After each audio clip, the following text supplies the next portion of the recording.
Scrappers, this is Lorraine from Card Creations, and I'd like to share my second mini album with you.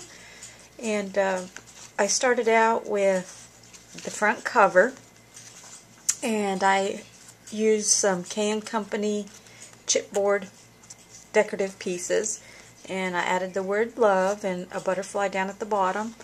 And these are grunge flowers that you can make with a scallop circle punch or just a plain circle punch. And if you don't know how to make those, I'll do a quick video on how to make the grunge flowers. I wrapped a piece of ribbon around and tied a bow, and then on my first two pages I cut this. It's a card, but I'm going to use it to add photos to it. And I ran some ribbon around the edge of the card since it had some cutouts. And I used the Wild Card Cricut cartridge for a lot of the inserts for each page. This one can be found on page 52, and it's the doily card, and I cut that at 5 inches.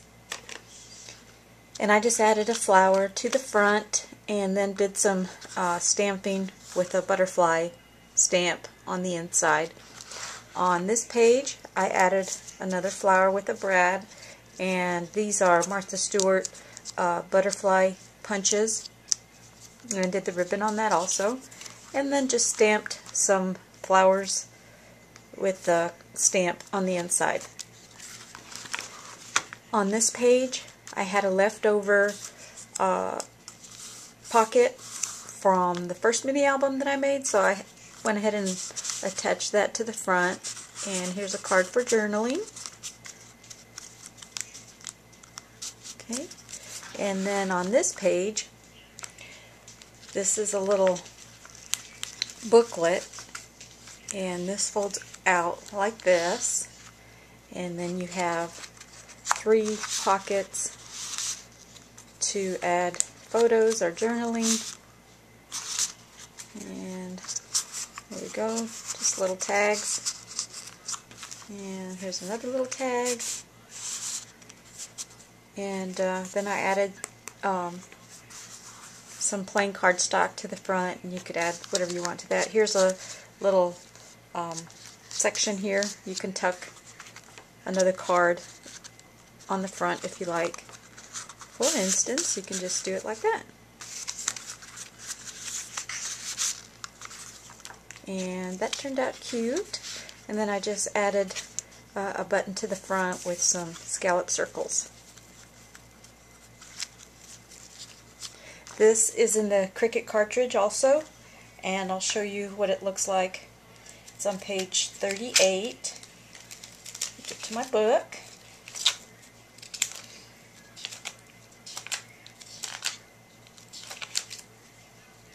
Okay, page 38, and this is it here. And I cut that at 4 1/4 inches. I also cut the liner, and I did have to trim that down a bit. Here's one that I haven't attached to anything, but this is the liner, and I did have to trim a little bit on the sides in order for it to close properly. And this is actually just one large piece like this, and I just folded it about a 1/2 inch down and then glued everything onto each section. I hope that makes sense. Okay, the next page is this piece here. Just move that aside. And this is an envelope, and this is on page 37. Turn to that page. It's this here, and I thought that would be a nice piece to add to your chipboard book since it folds up like this. It just kind of locks into place. And I didn't add it to that yet because I wanted to show you how I attached my ribbon. I just added some adhesive going along that side, the back side, and then just left these freestanding like this. And then that's how you can just tie your bow and keep everything in place.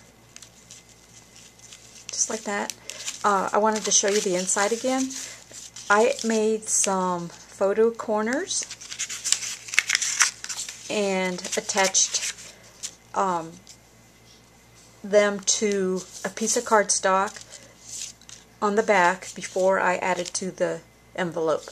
And once I get those attached on the back, then I glued the whole thing to the inside of the card, or excuse me, the envelope. So I'm going to go ahead and just add this to my book.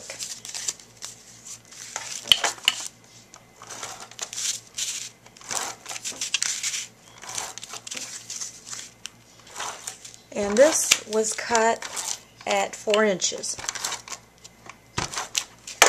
Okay, let's bring this here. Just see where my corners are. Okay. Just add that there. It does, the corners do peek out just a little bit, but I didn't want to cut it too small, so since it was just a little tiny corner that sticks out, I figured it would work. So we'll go ahead and tie this down. And on the opposite page, I did the same thing in a different color and added my corners, photo corners. Okay, on the next page,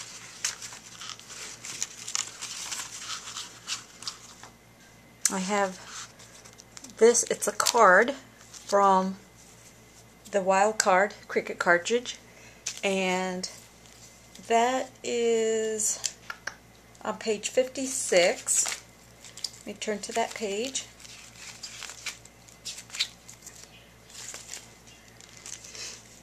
Here it is, and I cut that at 4 inches.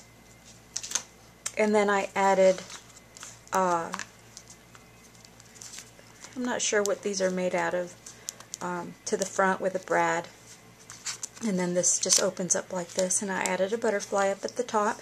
Now this page, originally it was just a solid pink cardstock, kind of like this, and I wasn't happy with the way it turned out. I love the pattern paper, but then I ended up just stamping the colors that were in the paper that I was using, and I really liked how it came out. So if you don't have a lot of pattern paper and have a lot of just plain cardstock, try using your stamps.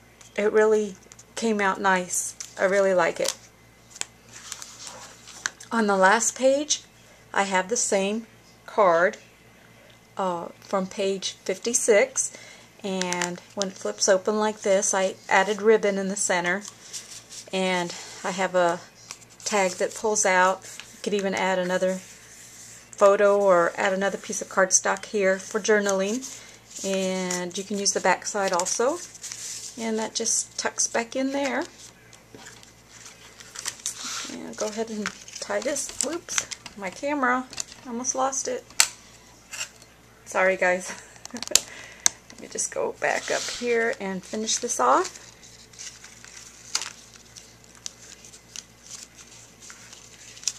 Now my first video that I did, I showed you how I added the paper to the chipboard. So if you go to my website at cardcreationsbylorraine.blogspot.com, you'll be able to watch a video and see how I added the paper to the chipboard. Well, thanks for letting me share this second chipboard album with you. And if you have any questions, let me know. Thanks.